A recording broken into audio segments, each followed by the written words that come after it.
You keep ignoring the red flags because all you want is love, not peace, not respect, not consistency, just love. You see the signs, you see the unanswered calls, the constant busy, the way you're always an option, never a priority. And instead of asking why it hurts, you ask how to endure it. You tell yourself it's patience, that it's loyalty, that love means staying even when it costs you. But let's be honest, she doesn't check on you. She doesn't consider your feelings. She doesn't show up the way you do. And you know that. You just don't want to face what it says about you for staying. So here's the real question you've been avoiding. How much do you actually love yourself? Because when you stay in situations that keep hurting you, when you keep accepting disrespect just to feel close to someone, that's not love. That's neglect. If you truly loved yourself, you wouldn't keep choosing pain just to feel wanted. You wouldn't keep lowering your standards to keep someone around who clearly isn't choosing you back. But you don't protect yourself, you sacrifice yourself. Because being alone scares you more than being hurt. And that's why you accept the bare minimum. That's why you stay in toxic cycles. That's why you confuse attachment with love. You're not holding on because it's good for you. You're holding on because it's the only version of love you think you deserve. And that's the lie. You don't need someone else to complete you. What you actually need is to stop outsourcing your worth. Because the moment you start loving yourself, really loving yourself, you stop begging for attention. You stop tolerating disrespect. You stop calling pain connection.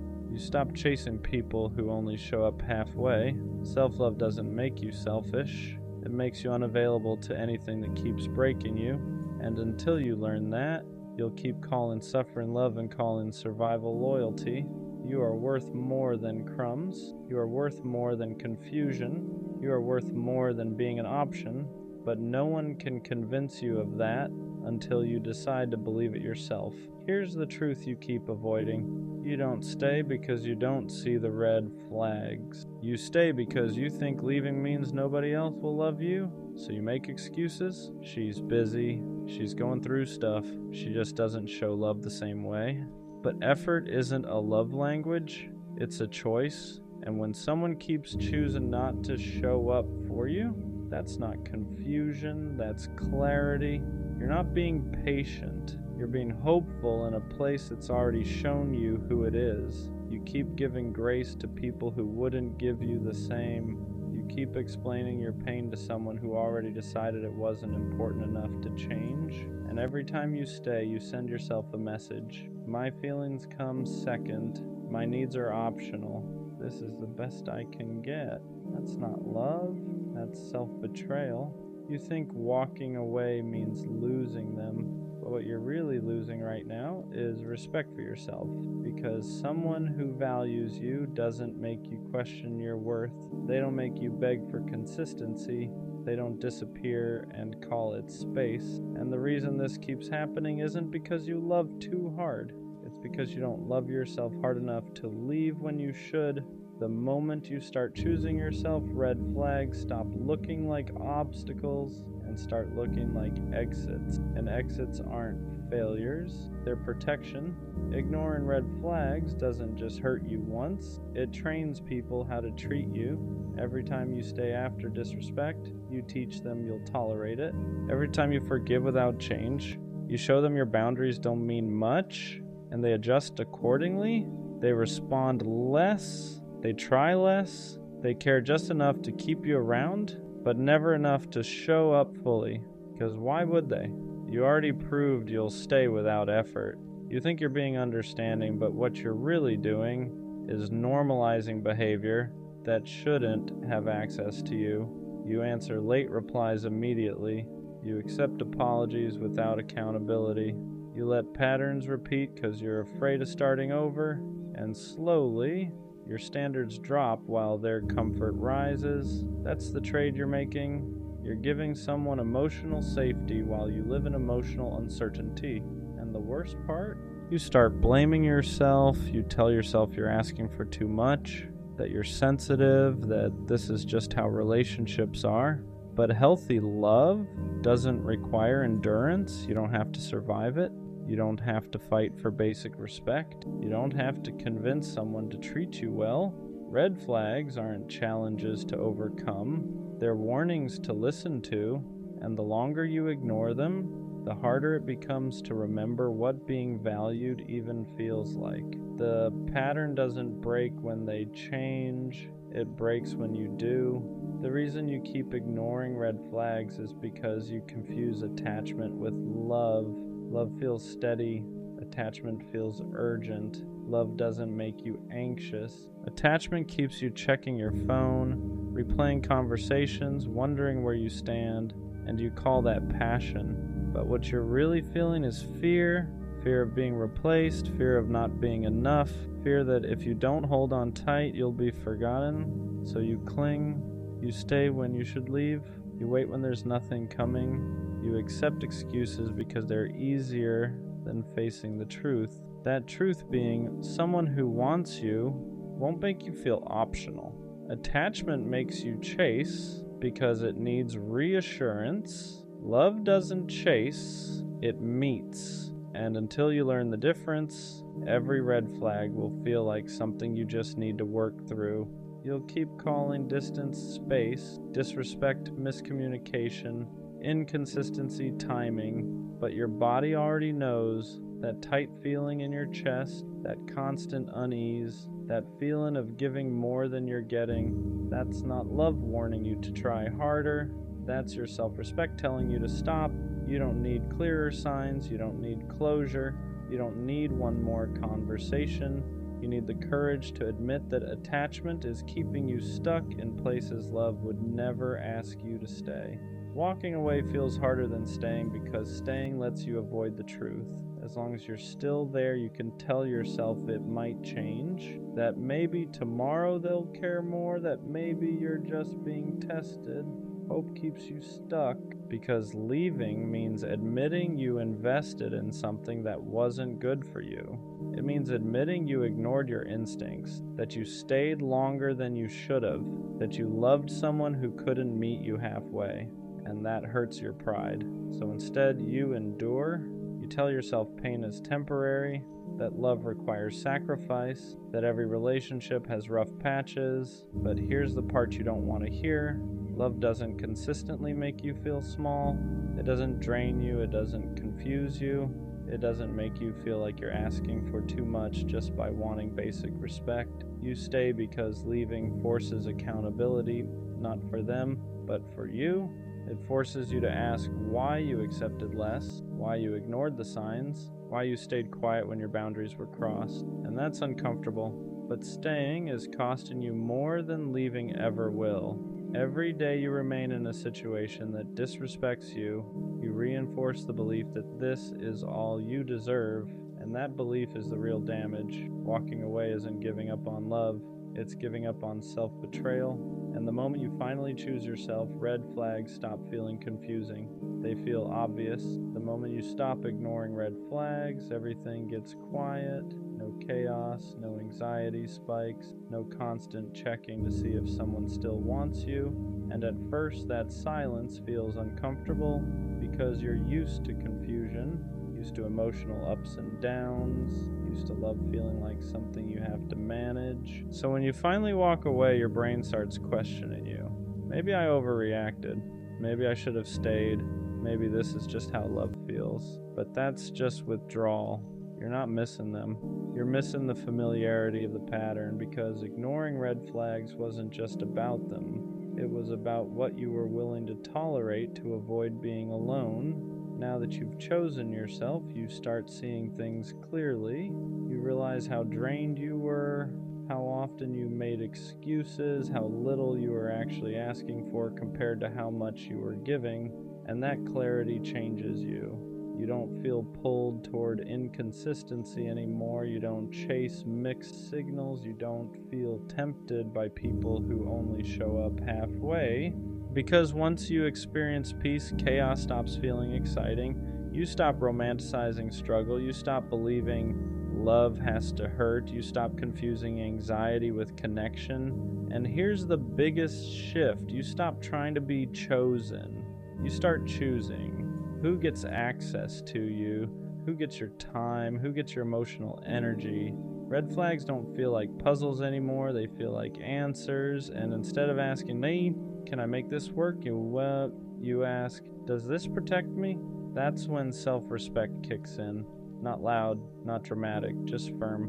When you stop ignoring red flags, people from your past don't recognize you anymore. Not because you changed for the worse, but because you stopped being convenient. You don't explain yourself as much. You don't over-justify your boundaries. You don't stay in conversations that feel disrespectful or draining, and that confuses people.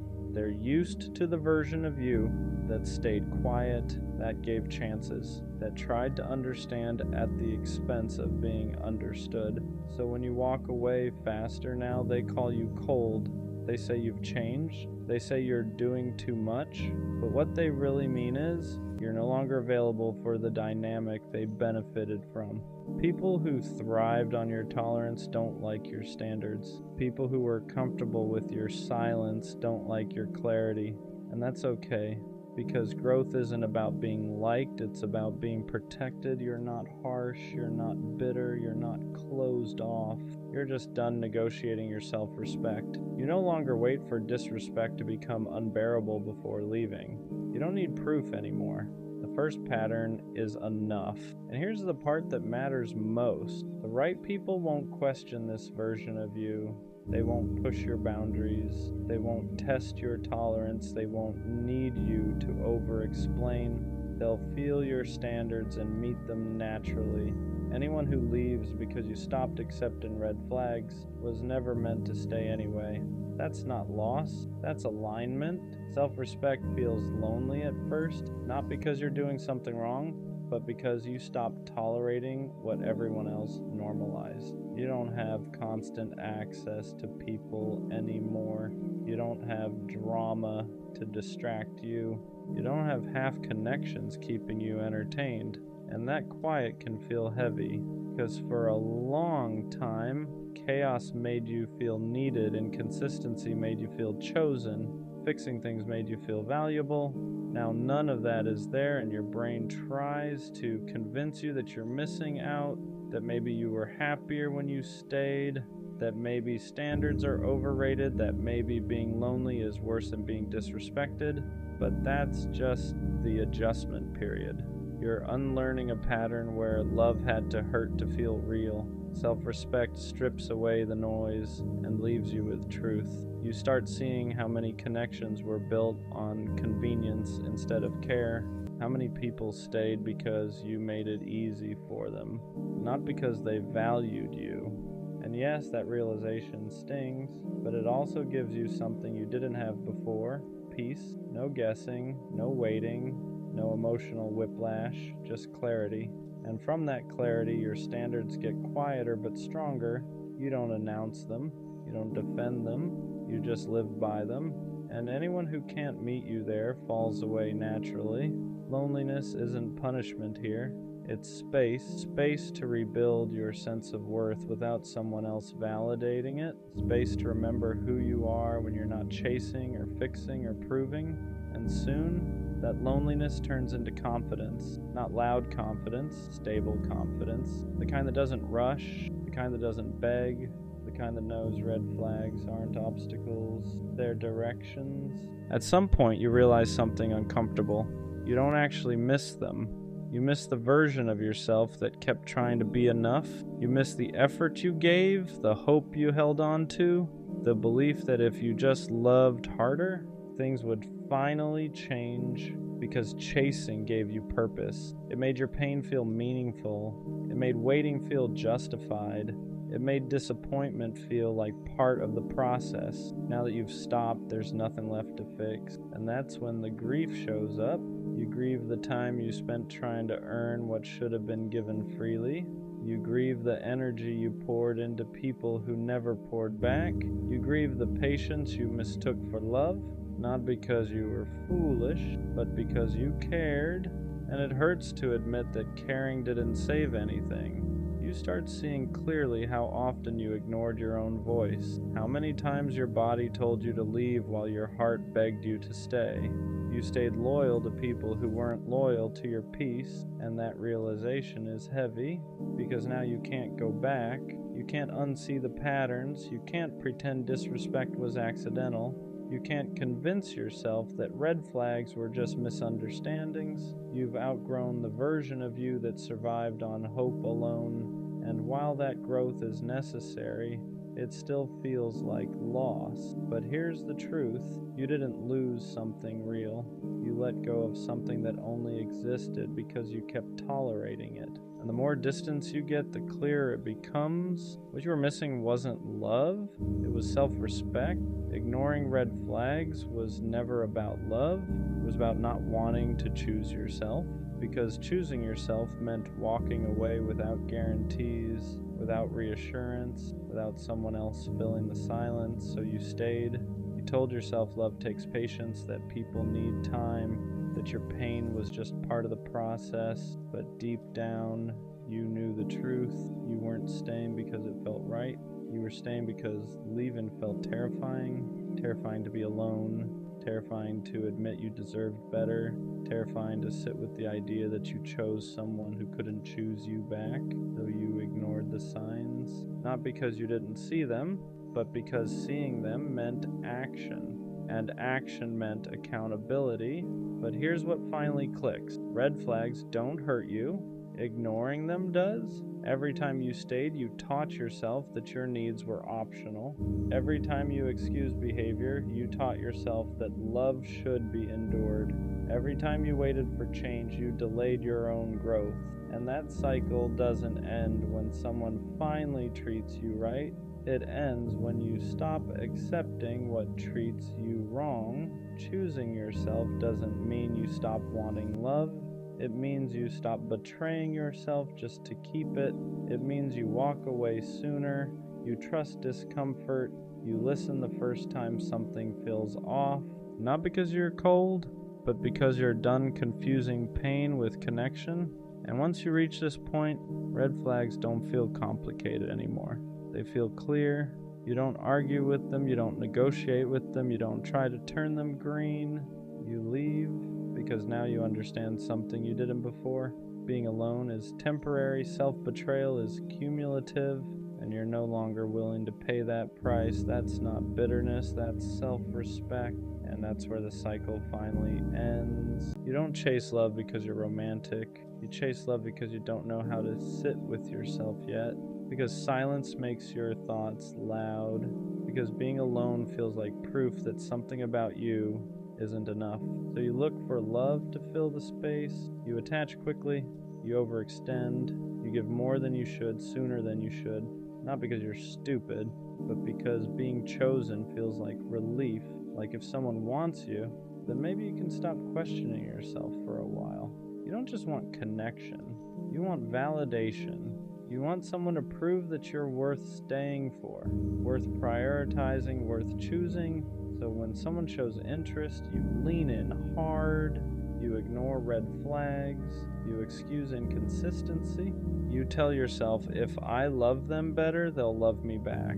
And when they pull away, it doesn't just hurt, it confirms your worst fear, that you weren't enough. So you try harder, you become more available, more understanding, more forgiving than you should be.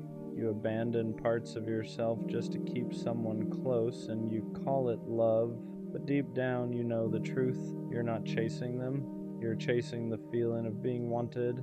Because when someone loves you, even temporarily, it quiets the voice in your head that says you're unlovable on your own. That's why breakups destroy you. You don't just lose the person you lose the version of yourself that felt okay for a moment. You lose the distraction. You lose the proof.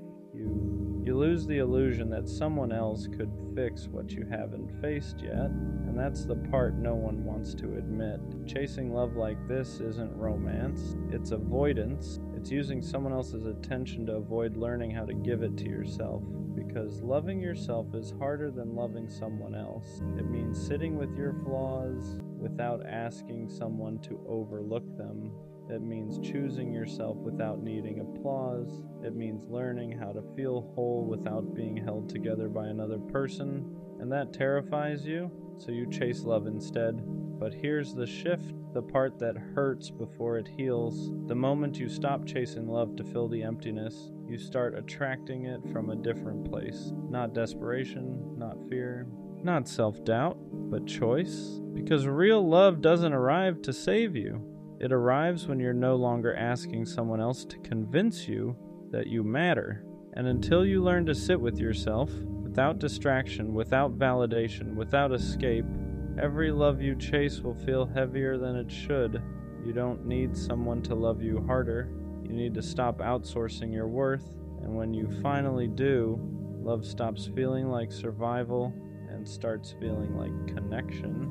You don't chase love because you're passionate. You chase it because being alone feels unbearable. Because when things get quiet, your thoughts get loud, and they don't tell you kind things. So you look for someone else to sit in that space with you, to distract you, to validate you, to make you feel wanted enough to forget how little you feel about yourself. You don't just want connection, you want relief.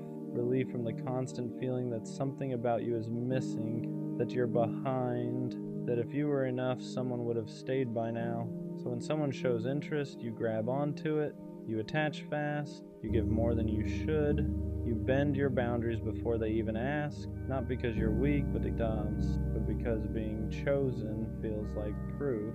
Like if someone wants you, then maybe the voice in your head can finally shut up for a while. You start confusing attention with love, consistency with commitment, chemistry with safety, and when they pull away, it doesn't just hurt, it confirms everything you were afraid of. So you chase harder, you explain more, you forgive more, you accept less. You tell yourself that if you just love them better, they'll love you back the way you need. But what you're really doing is asking someone else to give you a sense of worth you don't know how to give yourself yet. And that's why it feels so desperate, because it's not about them. It's about the fear that without love, you have nothing to stand on. This isn't romance, it's survival. And until you learn how to sit with yourself without needing someone else to make you feel okay, every love you chase will feel heavier than it should. At some point, chasing love turns into abandoning yourself. You stop asking what you need and start asking what they want, how much space to give, how much to hold back, how to be easier to stay with. You shrink in small ways at first. You don't bring things up because you don't want to seem difficult. You accept less effort because at least they're still here. You tell yourself you're being understanding when really you're being afraid that if you ask for more, they'll leave. So you adapt. You become more available than you should, more forgiving than is healthy. You explain away behavior that already made you feel small, and every time you do, you move a little further away from yourself, but you call it love. You tell yourself this is what it means to fight for someone, to be patient, to be loyal. What you don't realize yet is that real love doesn't require you to disappear quietly. The reason chasing feels exhausting is because you're running from your own emptiness. You're hoping someone else will choose you loudly enough to silence the doubt inside you. So when they pull back, your anxiety spikes, you replay conversations, you blame yourself, you look for ways to fix it, not because you were wrong, but because you're terrified of being left alone with yourself again. And that's the cycle. The more you chase, the more you lose your footing. The more you lose yourself, the more you need them to feel okay. That's why it hurts so much. Not because they were everything, but because you made them responsible for holding you together. And no one can carry that forever. This is the part people avoid talking about. Chasing love like this doesn't mean you care deeply. It means you don't feel grounded without external validation. And until you learn how to stand on your own, how to sit with yourself without needing to be chosen, love will keep feeling like something you have to earn instead of something you share. When you chase love from a place of emptiness, you don't attract people who pour into you. You attract people who take, not always intentionally, not always maliciously, but people who sense, even subconsciously, that you're willing to overgive just to stay connected. They feel how flexible you are, how much you're willing to adjust, how far you'll bend before you break. So they let you. They accept your effort without matching it. They enjoy your presence without committing to it. They keep you close enough to benefit from your care, but far enough to avoid responsibility. And because you're chasing, you don't question it at first. You tell yourself, this is just how relationships work. That love takes patience, that maybe they just need time, but deep down, something feels off. You're always the one checking in, always the one clarifying, always the one trying to fix the distance that keeps appearing out of nowhere. And instead of asking why they're inconsistent, you ask what you did wrong. That's the trap. Chasing love trains you to blame yourself for other people's lack of effort. You start believing that if someone isn't choosing you, it's because you didn't love them well enough. So you try harder, you give more reassurance, more patience, more access to parts of you that should have been protected, and the dynamic deepens. They stay comfortable, you stay anxious, they get affection without accountability, you get hope without security, and that imbalance keeps repeating until you finally see it for what it is. You're not unlucky in love, you're just chasing from a place that tells the wrong people you'll accept less than you deserve, because people who are capable of real love don't feel comfortable being chased. They meet you halfway. The ones who stay distant, inconsistent, unclear, they stay because the chase benefits them. And until you stop chasing to feel worthy, you'll keep finding yourself in the same story with different faces. Eventually, there's a moment where chasing love stops feeling hopeful and starts feeling exhausting. You realize you're tired, not because love is hard, but because you've been doing all the emotional work alone. You're the one overthinking, the one adjusting, the one trying to hold something together that keeps slipping through your fingers. And for the first time, you ask a quiet question you've been avoiding. Why does love feel like something I have to prove myself worthy of? That question is uncomfortable because it points inward.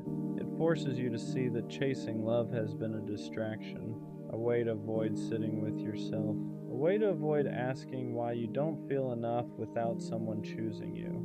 Because as long as you're focused on them, their mixed signals, their distance, their inconsistency, you don't have to face the emptiness underneath.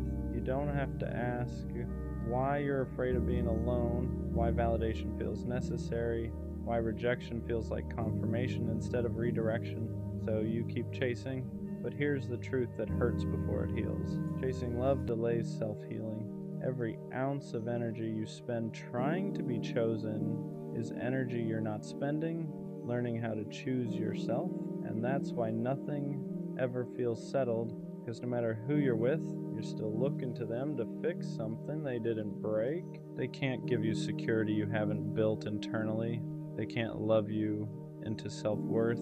They can't silence the doubt that existed before they arrived. And once you see that, chasing loses its appeal, not because you stop wanting love, but because you realize love isn't supposed to feel like survival. It's supposed to feel like addition, not rescue.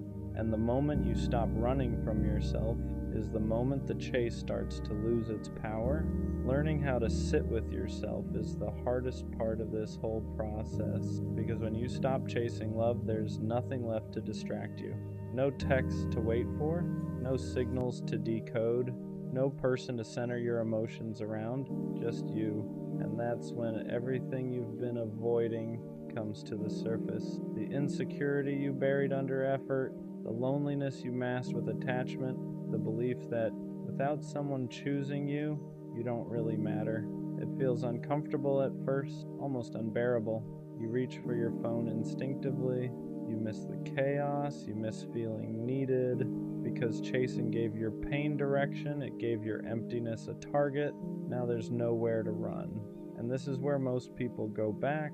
They re-enter old dynamics, text people they shouldn't, lower their standards just enough to feel wanted again, not because they're weak, but because sitting with yourself requires honesty. It forces you to see that no one abandoned you the way you've been abandoning yourself. Every time you chase someone who was unsure, You told yourself your needs could wait. Every time you accepted inconsistency, you taught yourself to tolerate being half chosen. So being alone feels unfamiliar, not because you can't handle it, but because you've never stayed here long enough to build something solid inside yourself. This is where self-love actually starts, not affirmations, not confidence quotes, but learning how to stay when there's no validation coming in, learning how to comfort yourself instead of outsourcing it, learning how to choose yourself without needing approval, and slowly something shifts. You stop craving attention. You stop confusing intensity with connection. You stop chasing people who feel familiar for the wrong reasons, because now you're no longer running from yourself. And when you stop doing that, love stops feeling like something you need to survive. When you finally start building self-love, the chase doesn't just slow down, it feels wrong. You notice it first in small ways. The anxiety doesn't hook you the same. Inconsistency doesn't feel exciting anymore. It feels draining. People who once felt magnetic now feel loud, unclear, unsafe, and that confuses you because for so long, chaos felt like chemistry. You were drawn to people who kept you guessing because guessing felt familiar, because uncertainty mirrored how unsure you felt about yourself. But now that you're learning how to stand on your own, that dynamic stops working. You don't feel the urge to prove yourself anymore. You don't feel the need to over-explain your worth. And suddenly, chasing feels humiliating, not because you're above it, but because you're finally grounded enough to feel how one-sided it always was. You start wanting different things: clarity instead of sparks, consistency instead of intensity, presence instead of pursuit. You want to be met, not chased or chasing. And here's the part people don't expect. Self-love makes some connections fall apart. People who benefited from your overgiving feel the shift immediately. They sense you're no longer bending, no longer available on demand, no longer trying to earn their attention, and some of them leave. Not because you changed for the worse, but because the version of you that chased them is gone. That can hurt, because even when you're healing, loss still feels like loss, but this time it doesn't destroy you, because you're no longer tying your value to someone else's choice. You understand something now. Love that requires chasing is love that feeds on insecurity, and love that's healthy doesn't need pursuit to survive. It shows up, it stays, it chooses you without being convinced, and the more you learn how to love yourself quietly, consistently, honestly, the less tolerance you have for anything that makes you feel like you need to beg to belong. When the chasing finally stops, a new fear shows up. Not the fear of being alone, but the fear of trusting love again without desperation.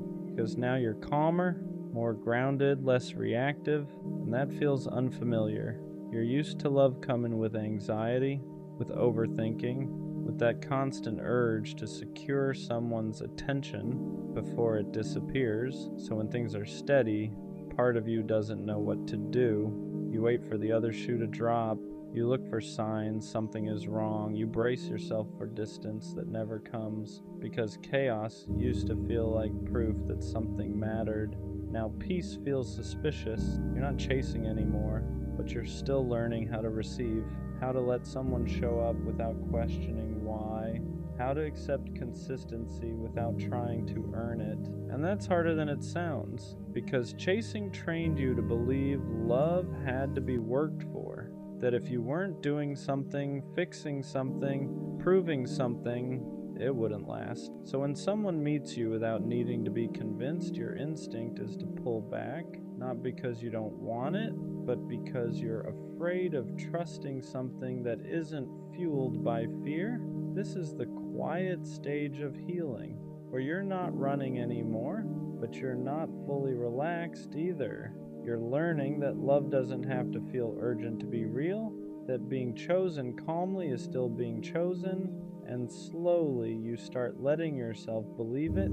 You stop checking for exits, stop rehearsing disappointment, stop preparing for abandonment that hasn't happened, because for the first time, you're not chasing to feel worthy.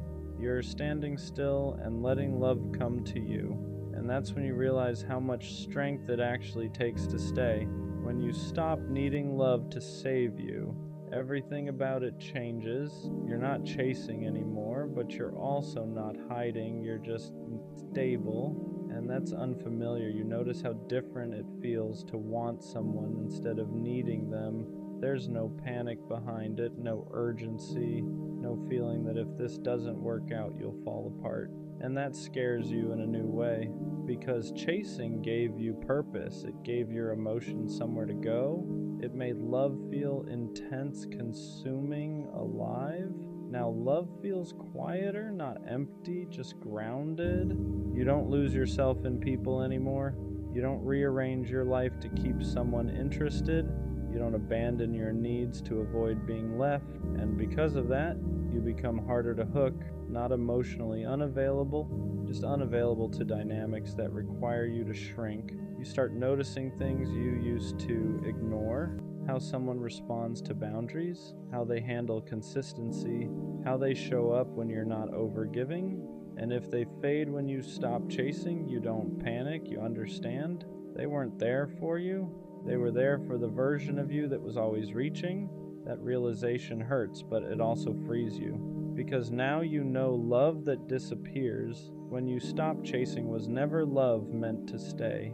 This is where self-love changes the rules. You don't try to be impressive, you don't try to be indispensable, you don't try to secure someone's feelings. You let them show you who they are when you're not doing all the work, and for the first time, love feels optional, not because it doesn't matter, but because your worth no longer depends on it. You're not chasing to fill a void anymore. You're choosing from a place that already feels whole, and that's when love stops feeling like survival and starts feeling like something you can welcome without losing yourself. Healing doesn't just bring relief, it brings grief, because when you stop chasing love, you don't just lose old dynamics, you lose the version of yourself who survived by reaching. You look back at who you were and feel a strange mix of sadness and compassion. You remember how hard you tried, how much you gave, how badly you wanted to be chosen, and part of you wants to go back, not because it was healthy, but because it was familiar. Chasing gave you direction. It gave your pain something to focus on. It made loneliness feel purposeful. Now that version of you is gone, and that hurts. You grieve the person who believed love had to be earned, who thought being enough meant being useful, agreeable, easy to keep.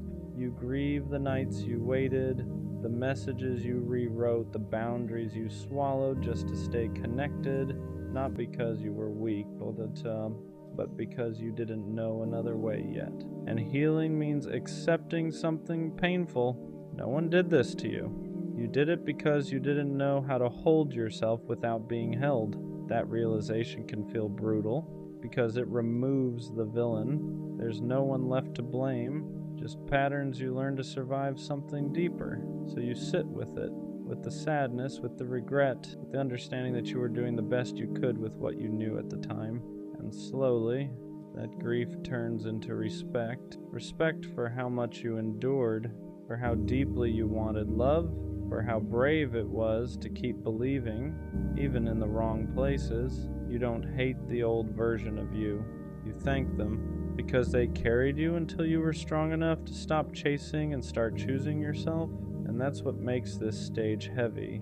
You're not broken anymore, but you're still letting go. The chase ends the moment you stop asking love to fix you, not because you stop wanting connection, but because you stop needing it to feel whole. You finally understand something simple that took you years to learn. Love was never supposed to be proof that you matter. It was never meant to carry your worth, never meant to quiet your self-doubt, never meant to save you from yourself. That was too much to ask of anyone. So you stopped chasing, not in anger, not in bitterness, but in clarity. You stop running after people who make you feel uncertain. Stop explaining your needs to people who don't listen. Stop overgiving just to feel chosen, because now being chosen by yourself comes first. You learn how to sit with silence without panicking, how to be alone without feeling abandoned, how to exist without needing constant reassurance, and something changes. Love no longer feels urgent, it no longer feels like survival. It no longer feels like something you have to secure before it disappears. It becomes optional, not because it's unimportant, but because your life no longer collapses without it. And that's when the real shift happens. You don't attract love from desperation anymore. You don't bond through wounds. You don't mistake intensity for connection. You choose slowly. You choose clearly. You choose from a place that isn't begging to be filled. And if someone doesn't meet you there, you don't chase. You let them go, not because you don't care, but because you care enough about yourself to stop repeating the same pain with different people. The version of you that chased love wasn't weak. They were hurting, they were lonely, they were trying to survive. But this version of you, this version doesn't run. They stand still, they breathe, they choose themselves even when no one is watching. And from here on out, love won't feel like something you have to earn. It'll feel like something you share with someone who meets you without being chased. That's where the cycle ends. Not with finding love, but with finally finding yourself. Being the introvert in the relationship means loving someone who lives louder than you do. They talk easily, they fill rooms, they connect fast, and you listen, you observe. You need quiet to recharge after loving hard. Sometimes it feels like you're standing next to someone who shines effortlessly while you glow quietly. They want to go out, you want to stay in, they gain energy from people, you lose it even when you're happy. And the hardest part is not the difference. It's wondering if your quiet way of loving is enough.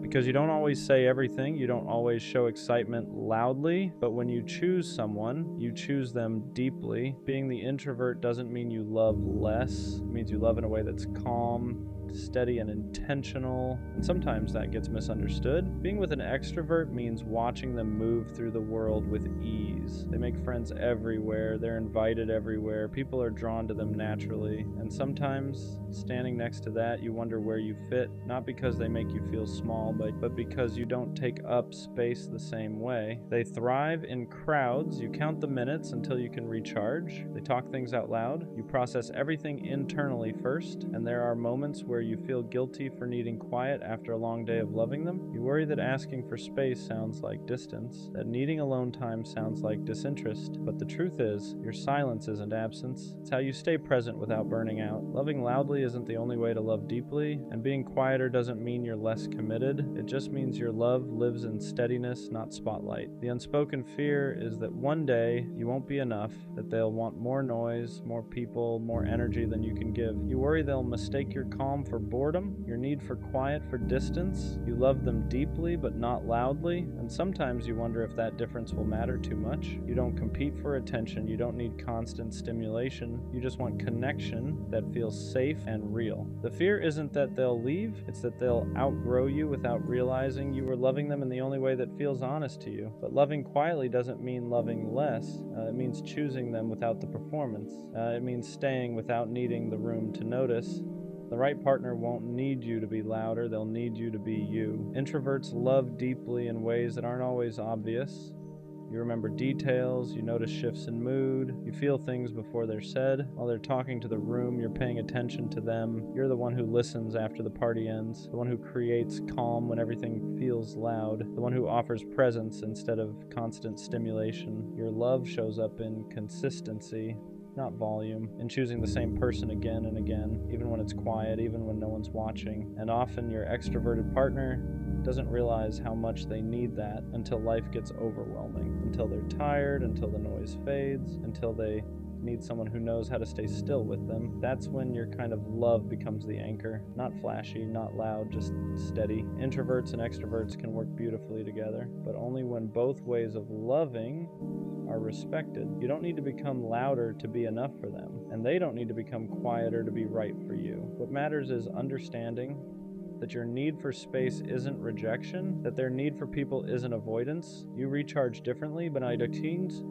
you can still meet in the middle. When an extrovert learns that quiet isn't distance, and an introvert learns that excitement isn't chaos, something soft happens. You stop trying to fix each other, you start protecting each other, you give them grounding, they give you expansion, and suddenly, The difference that once felt like a risk becomes the balance that makes the relationship work. Asking for space doesn't mean you love them less. It means you know yourself. Introverts don't pull away to create distance. They pull away to come back whole. But asking for that space can feel heavy. You worry it sounds like rejection. You worry they'll take it personally. You worry needing time alone makes you difficult to love. The right partner won't hear "I need space" as "I don't want you." They'll hear it as "I'm taking care of myself so I can show up better." You don't need to apologize for how you recharge. You don't need to explain it every time. Love doesn't require constant closeness to be real. Sometimes the healthiest thing you can do for a relationship is step back for a moment, not to disconnect, but to return as yourself. Introverts show love in quiet, steady ways. You remember the little things they forget they mentioned. You notice when their mood shifts before they say anything. You check in without being asked. Your love isn't loud. It's consistent. It's making space for them after a long day. It's choosing them in calm moments, not just exciting ones. It's staying present when things slow down. Sometimes you wish they could see it more clearly. Not because you need praise, but because your love doesn't always announce itself. But the right partner will feel it. They'll feel it in how safe they are with you, and how calm things get around you, and how you stay, even when nothing exciting is happening. Quiet love isn't invisible. It's just not performing. And the people who value depth will always recognize it. It's easy to compare yourself to an extroverted partner, to wonder why you don't light up rooms, why you don't want constant plans, why loving quietly feels like a disadvantage. But your quiet nature isn't something to fix. It's something that brings balance. You offer depth in a world of noise. You offer presence in a world of distraction. You offer steadiness when everything else feels fast. You don't compete for attention. You create connection. And when you stop comparing, something shifts. You stop shrinking next to their energy. You stop questioning your value. You stop feeling like you need to match them to be worthy of love. You realize your calm isn't less than their excitement. It's what gives the relationship somewhere to rest. And the right partner won't ask you to be louder. They'll thank you for being grounding. One of the quiet fears is being replaced by louder energy, by someone more outgoing, more exciting, more effortless in social spaces. You worry that your calm won't be enough forever. But the truth is, people don't stay for volume. They stay for how they feel when everything slows down. An extroverted partner may enjoy attention, but they rest in safety. They recharge in understanding. They stay where they feel accepted without having to perform, and that's where you shine. You offer a place where they don't have to impress anyone, where they can be tired, where they can be real. Loud energy is easy to find, steady presence is not, and the partner who truly values you won't look for replacement. They'll recognize that your quiet way of loving is exactly what makes the relationship feel secure. Being the introvert was never a disadvantage. It just doesn't announce itself. Your love lasts because it isn't fueled by excitement alone. It's built on presence, on listening, on staying when things are quiet and ordinary. You don't love for the room, you love for the person. And that kind of love doesn't fade when the noise does. The right partner won't ask you to be louder, faster, or different. They'll appreciate that with you.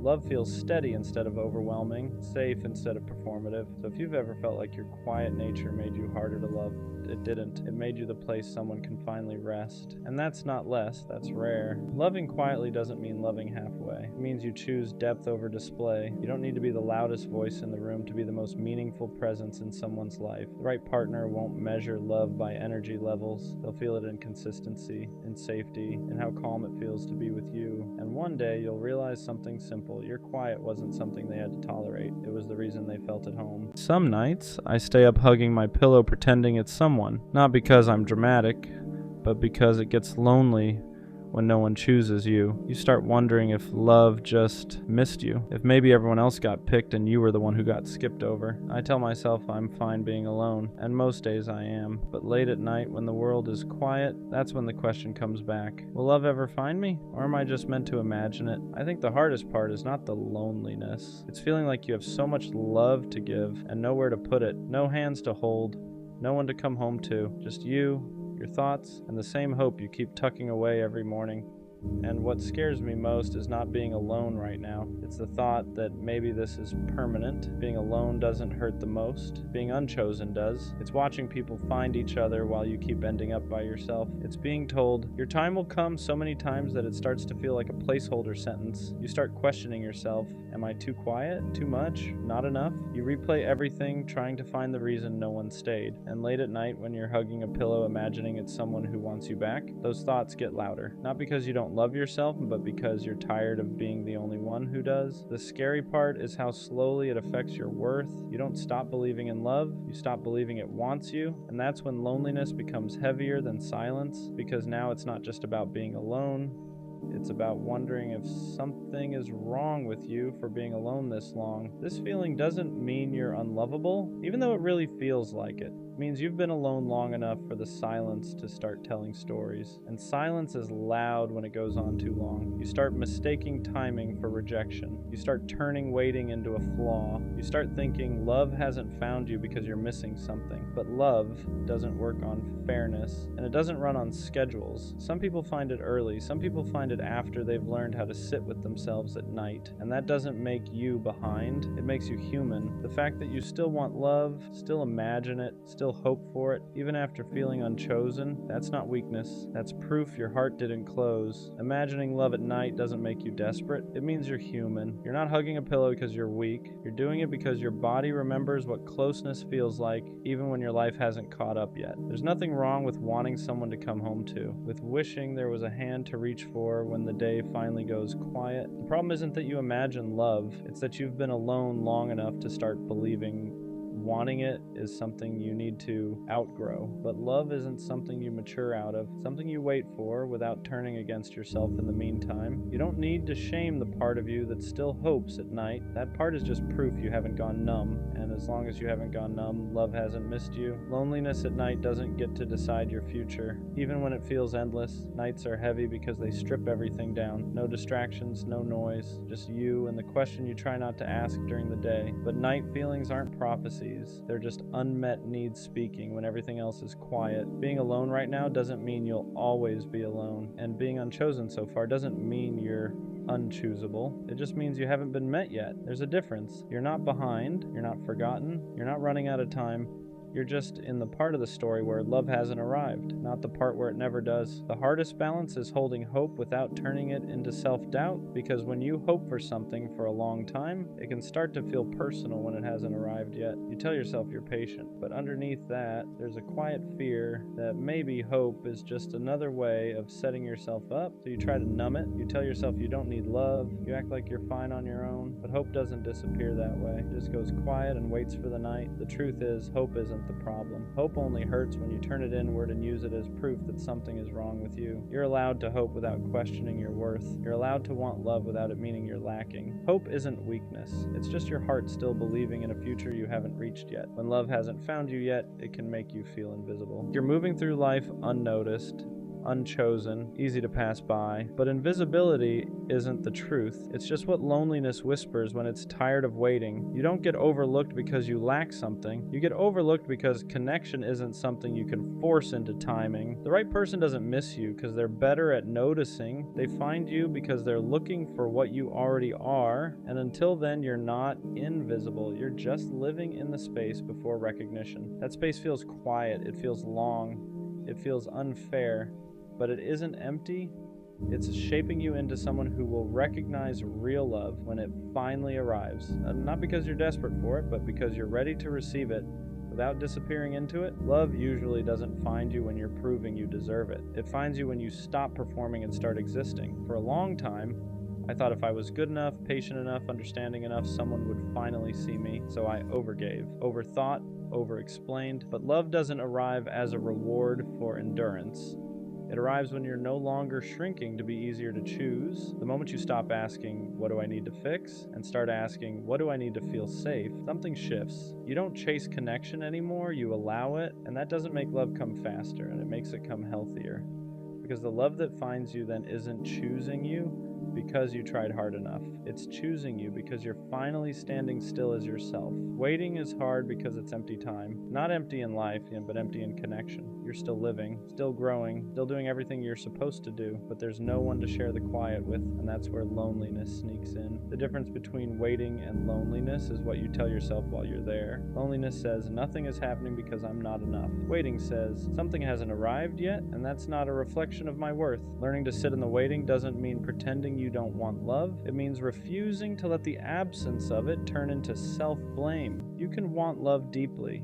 and still treat yourself gently in the meantime. You can feel the quiet without letting it convince you that this is all there will ever be, because waiting isn't where your story ends. It's just the space between who you've been and who you're about to meet. There's a moment when hope stops hurting, not because love arrived, but because you stop fighting yourself while waiting. You stop asking the question every night with fear in it. You still want love, you still imagine it, but it no longer feels like your life is on hold without it. Hope becomes something gentle, something you carry, not something that weighs you down. You realize love finding you was never about being chosen faster or proving you're worthy enough. It was about becoming someone who doesn't disappear while waiting to be seen. And when that shift happens, loneliness loosens its grip, not because you're no longer alone, but because you're no longer against yourself. That's when hope becomes safe again, and that's usually right before love finally knows where to find you. Some nights you still wish someone was there, and that doesn't mean the healing didn't work. It just means you're human. Missing connection isn't a setback. It's not proof you're regressing or going backward. It's just your heart remembering what it wants to share. The difference now is that the wanting doesn't hurt the same. It doesn't spiral. It doesn't turn into panic. It doesn't make you question your worth. It just exists. You can want love without feeling empty without it. You can imagine closeness without feeling broken when it's not there yet. And that's growth. Because you're no longer waiting with desperation. You're waiting with trust. Trust that love doesn't miss people who are becoming more themselves. It finds them when they're steady enough to receive it without disappearing. The love that finds you after this season feels different, not louder,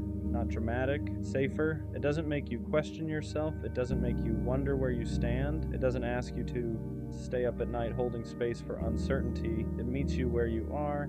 And because you've spent time alone, because you've learned how to sit with yourself, you don't cling to it, you appreciate it, you don't lose yourself in it because you know what it feels like to hold yourself first. That's why this waiting was never a punishment, it was preparation, not to make you stronger in a hard way, but steadier in a soft one. So if you're still alone right now, still asking if love will ever find you, it will. And when it does, you'll understand why it couldn't find you earlier. You weren't meant to be met when you were questioning your worth. You were meant to be met when you finally believed you were already enough. If you're asking that question right now, it doesn't mean you're behind. It means you're honest. You're honest about wanting connection, about feeling alone sometimes, about hoping there's more than just nights where you hug a pillow and imagine what could be. And that honesty matters. Love doesn't find people who gave up on it. It finds people who stayed open even when it hurt. People who learned how to be alone without becoming bitter, who waited without turning against themselves. So no, love didn't miss you. It just hasn't arrived yet. And when it does, it won't feel like something you chased or finally earned. It'll feel like something that recognizes you, like it knew where you were the whole time, and suddenly those nights won't feel so heavy anymore. Not because you forgot them, but because they led you right where you were meant to be. One day you won't ask the question anymore, not because love arrived overnight, but because you stopped measuring your life by what's missing. You'll still want connection, you'll still imagine it sometimes, but it won't feel heavy. You'll realize you didn't waste these nights. You were learning how to stay gentle in a quiet season, and that matters because the love that eventually finds you won't have to convince you that you're worth choosing. You'll already know. And when someone finally holds you, it won't feel like something you waited forever for. It'll feel like something that arrived right when you were ready to be seen, not as someone hoping to be chosen, but as someone whole. Going through that stage in a relationship where all you do is argue is one of the worst feelings in the world. Because it's not like you stopped loving them. It's not like you don't care. You still want to be with them. You still want to talk to them, laugh with them, spend time with them. But for some reason, you just can't see eye to eye anymore. She doesn't understand you. You don't understand her. And every conversation turns into tension. Every small thing becomes a problem. So now y'all are distant. Not on the phone like you used to be. Not checking in the same way. Not feeling connected the way you once did. And what hurts the most is knowing they probably don't even realize how much this is breaking you inside. How unhappy you are. How badly you just want them to understand your side, the way you're trying to understand theirs. This is the stage where most people give up. They start thinking, maybe this person isn't the one for me. But that's not the truth. Every real relationship goes through moments like this. Moments where communication feels impossible. Moments where love feels buried under frustration. Moments where both people are tired, misunderstood, and hurt. That doesn't mean you leave. That doesn't mean you stop trying. That doesn't mean the love isn't real. Love isn't only the easy days, not just laughing and being happy all the time. Pushing through the rough moments together instead of walking away when things get uncomfortable. Every road gets rocky. Every path gets hard. But if you keep walking, eventually you hit smoother ground. The arguing won't last forever. The distance won't last forever. The sun does come back out, but too many people quit right before things start getting better. They leave when saving the relationship was still within reach. So don't give up on someone you love just because things are hard right now. Go through the struggle with them. Grow through the pain together, because the relationships that last aren't the ones that never argue. They're the ones that choose each other, even when it hurts. It hits different when you finally realize you're not as important as you thought you were. Not because anyone said it out loud, but because their actions slowly started saying it for them. The replies got shorter. The effort faded. The conversations that once lasted all night now feel forced, or don't happen at all. At one point, you were their go-to, their comfort, the person they called when they couldn't sleep, the one who always showed up, always listened, always cared a little more than you probably should have. They made you feel like you mattered, like your presence meant something, like you were needed, and maybe that's why this hurts the way it does. Because now you barely recognize the version of them that's talking to you, if they even talk to you at all.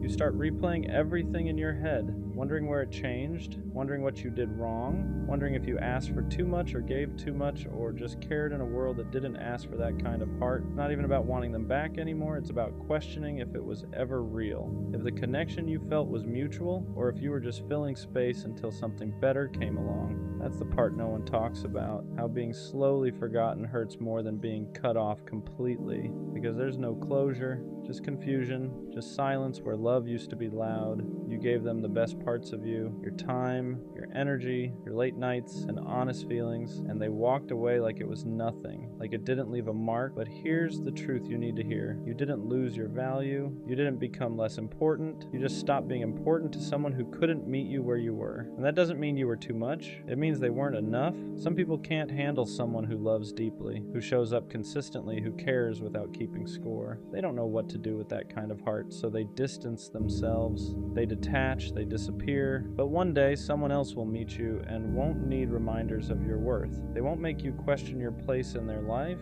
They won't make you feel optional, because the right people don't forget you. They don't slowly fade away, they stay.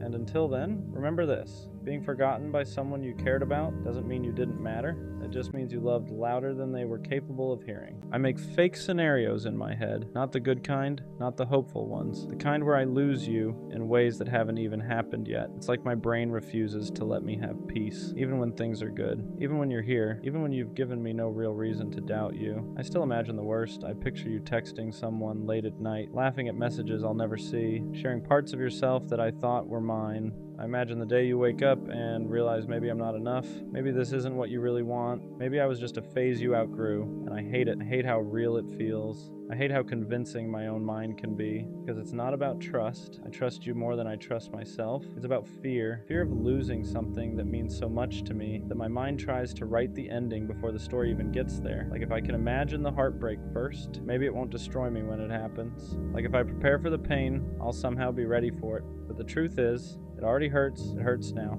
Just thinking about it, just imagining it. That's what overthinking does. It turns love into a battlefield where the only war is in your head. It makes you fight shadows. It makes you grieve losses that never happened. It makes you mourn versions of people and endings that don't even exist. I catch myself replaying conversations, analyzing tones, reading between lines that were never written. Did that text sound distant? Why did it take longer to reply? Why did my chest tighten for no reason at all? And I know it doesn't make sense. I know there's no proof. I know I'm creating problems out of thin air, but my body doesn't know that. My heart doesn't know that. It reacts like the pain is real, like the loss already happened. My chest still sinks. My stomach still knots. My heart still breaks like it actually happened. I wish I could turn it off. I wish I could silence the what ifs just long enough to breathe, just long enough to enjoy what's right in front of me, because the present moment is good, and I don't want to ruin it by being afraid of a future that might never come. But overthinking doesn't care about logic, it doesn't care about reassurance, it doesn't care about facts, it only cares about fear. And fear always finds a way to whisper the worst case scenario. It tells you to brace yourself, to pull back, to protect your heart before it's even in danger. But sometimes, in trying to protect yourself, you start hurting yourself instead. You start distancing yourself from love, from happiness, from something that could actually actually be real. And maybe this is a reminder I need. Maybe this is a reminder you need. Don't scare yourself out of something that could be the greatest experience of your life. Don't grieve an ending that hasn't even been written. Sometimes the bravest thing you can do is stop listening to the fear and choose to stay present, even when it's scary,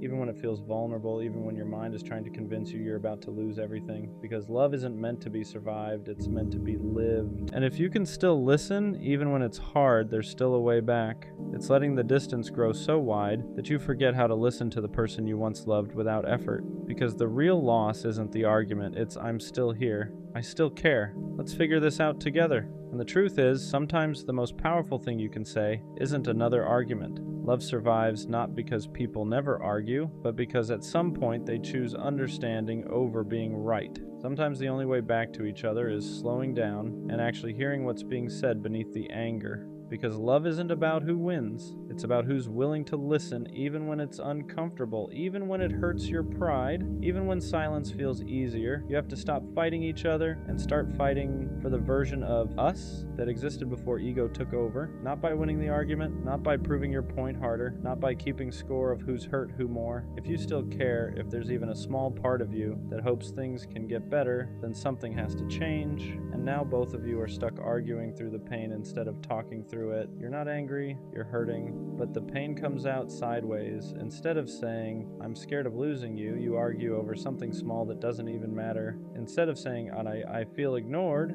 you shut down. So instead of saying, that hurt me, you raise your voice. Especially as a man, you were probably never taught how to communicate hurt without sounding cold, defensive, or angry. I don't want to lose you. That storm where both people are tired, emotionally drained, misunderstood, and too hurt to say the one thing that actually matters. Every real connection goes through this phase. But here's the part nobody really talks about. You just want to feel seen again. You want to feel like your feelings still matter, like the version of you that made them laugh, that made them feel safe, that made them choose you is still there, somewhere underneath all this tension. You don't want to argue, you don't want to push them away, you don't want to feel distant from someone who used to feel like home. What hurts the most is that deep down, neither of you actually wants this. Now it feels like every conversation is a competition.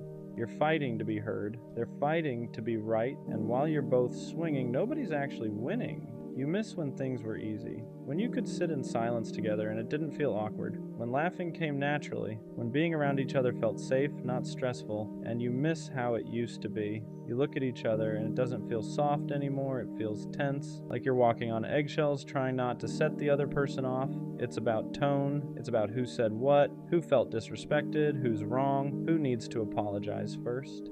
The texts start feeling colder, shorter, dry. Calls don't last as long anymore. And when you do talk, it's not about love. It's not about missing each other. It's not even about how your day went. Like you could say something as simple as good morning. And by the end of the conversation, it's why are you talking to me like that? Or what's your problem? You ever reach that point in a relationship where everything somehow turns into an argument?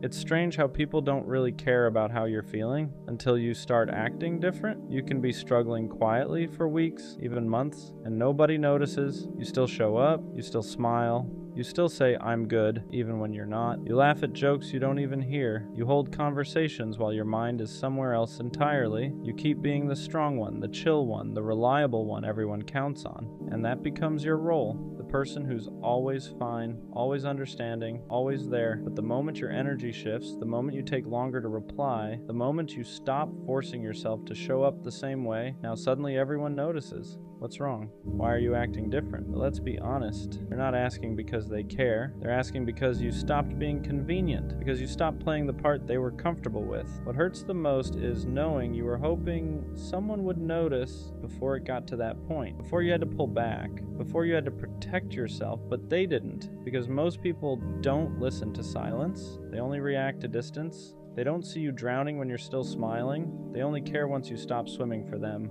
And that's when you realize the truth. People don't miss you when you're struggling. They miss you when your absence disrupts their life. So don't feel guilty for pulling back. Don't apologize for choosing peace. You're not cold. You're not acting funny. You're just tired. Tired of being the one who checks in.